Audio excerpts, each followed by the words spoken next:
turagusenga Yesu turagushima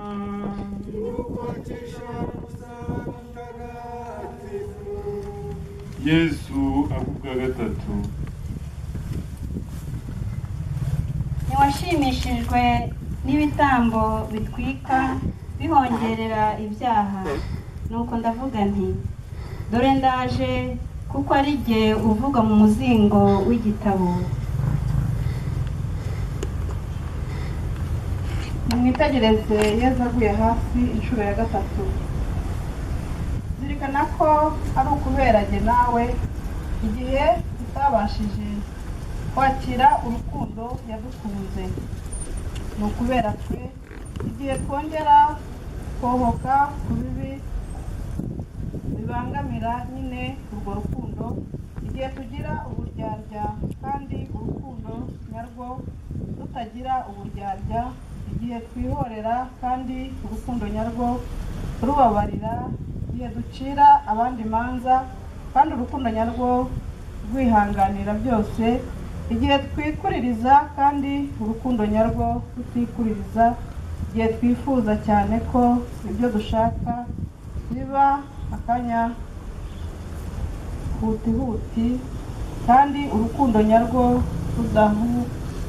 rudahubagurika, ntirugire ubwira, igihe twikunda by'agakabyo kandi urukundo nyarwo rutarondera akarakarwo, igihe tugira umujinya ukabije kandi urukundo nyarwo rutarakara, igihe tugira ishyari kandi urukundo nyarwo rutagira ishyari.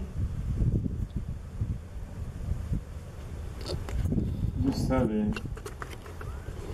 Nyagasani Yesu wowe rukundo nyarukundo, duhe gukumva muri twe, duhe kuguha umwanya wa mbere mu buzima bwacu, duhe gukunda nk'uko wabidutoje, duhe kuzibukira ibyo byose bibangamira urukundo muri twe byose, kandi tubigirire ikuzo ryawe ridashira kubw'ingabire duhabwa nawe, wowe ubaho ugateka iteka ryose. Isengesho yo kwicuza ibyaha.